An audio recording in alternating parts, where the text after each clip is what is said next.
Hey guys, did you know your home could actually be the key to buying your first investment property without saving another cent? That sounds crazy, right? But thousands of Aussies are already doing this by using something they already own, the equity in their own home. And by the end of this video, I'll show you exactly how it can turn your PPOR into the launch pad for your property portfolio step by step. And stay with me because later in the video, I'm going to run through a calculation that shocks most homeowners, how a family who bought their first home 7 years ago in Melbourne can unlock nearly $500,000 in borrowing power, enough to buy not one, but two investment properties without touching a single dollar from their savings account. All right, let's get into it. Most Aussies think building a property portfolio starts with grinding away, saving 100 grand and hoping for the best. But the real secret, it starts with what you already own. So if you already own a PPOR, that's your principal place of residence, and you've had it for even just a few years, chances are you're sitting on equity already. And that equity could be the difference between just owning your family home and stepping into property investor territory. So in this session, I'm going to break down what is equity and how to calculate it, the difference between equity and usable equity, how banks view your property and key borrowing rules, for the exact steps to tap into your home equity safely, and a real world case study to show how this plays out in numbers. And by the end, you'll not only have a full understanding of the strategy, you'll also know exactly what questions to ask your broker or bank to move forward. All right, so equity is simple, right? It's simply the difference between what your home is worth and what you owe the bank. So let's say your PPOR today is worth $800,000 and your outstanding loan is $400,000. That means you have $400,000 in equity, right? But here's the thing, you can't use all of it. Banks typically allow you to tap up to 80% of your property's value, sometimes 90% or even 95% with lender's mortgage insurance. But let's stick to 80% for now. So in that example, 80% of $800,000 is $640,000. You subtract your $400,000 debt and you've got $240,000 in usable equity. That's the gold nugget most people overlook. The usable equity. It's what you can actually access to put to work as a deposit and costs for your first investment property. Now, how do you actually use it? So it's not like the bank just hands you a suitcase of cash when you say, hey, I've got equity. Instead, the bank lets you set up a separate loan facility, often a split loan, redraw, or a line of credit secured against your home. So think of it this way. What they're saying is, look, we'll give you access to part of the equity, but you need to prove that you can service it, meaning your income and expenses stack up for the repayments.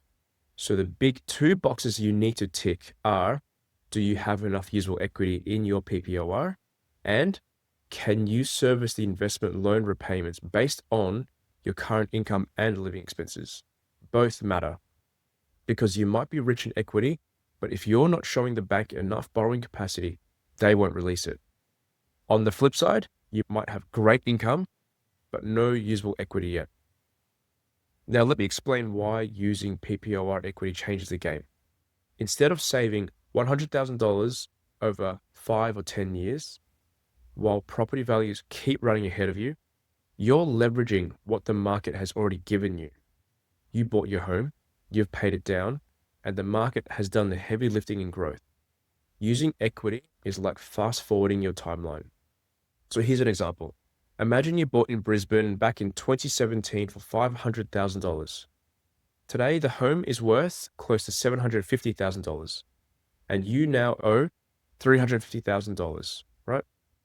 At 80% LVR, that's $600,000. You subtract your loan, suddenly you've got around about $250,000 in usable equity. That's not a theoretical number. That's actual money you could use right now for a 20% deposit plus costs on an investment property worth up to $1.1 million, or 2 properties in the 500K range, right? That's how portfolios are built, not by endless saving, but by recycling equity. But here's where I want to slow down for a second, because you don't want to simply leverage equity blindly. Done poorly, tapping equity can overextend you and make you feel like you're sinking under repayments. Done right, it's the springboard to your entire financial future. So the golden rules here are: keep your home loan and investment loan facility separate. Don't mix them, okay? Don't redraw equity just to renovate your kitchen or buy a new car. Only use it to buy investments that can generate cash flow. 3, always check your buffer. Interest rates move, rents fluctuate, life happens, and you want that breathing space. And most importantly, check with a mortgage broker who understands investment strategy, not just any loan officer. All right, let's circle back to that Melbourne family example that I promised earlier. They actually bought their PPOR in 2016 for $650,000 in a middle ring suburb. Fast forward 7 years, that home's now worth $950,000. They owe $500,000 on their mortgage. So here's the calculation. 80% of $950,000 is $760,000. Subtract the $500,000 they owe remaining on the loan, and they now sit on $260,000 of usable equity. That's enough to buy 2 properties around the $500,000 mark each, using 20% deposits plus costs. So with no extra cash in the bank, and just by holding their home patiently, they've gained the position to leapfrog into becoming investors. 2 investment properties, tenants helping to cover the debt, and long-term growth compounding. That's why understanding equity is a game changer for ordinary Aussies. Now here's the real magic. You don't stop after property number 1. Each property you add is working for you in the background. Over 7 to 10 years, those properties grow as well. And guess what? You can recycle that equity again and again, just like you did with your PPOR. This is how people with modest incomes end up 10, even 15 years later, holding 3, 4, 5 properties. Not because they're surgeons or lawyers, but because they understood leverage, because equity and compounding growth works. That's the pathway from PPOR equity to first investment to build a whole portfolio. If this strategy is starting to click with you, do me a favor, smash the like button below. It helps more Aussies discover how to grow wealth through property. And if this is your first time here, subscribe, because this channel is dedicated to breaking down real Aussie-focused strategies that you won't hear at a weekend barbecue.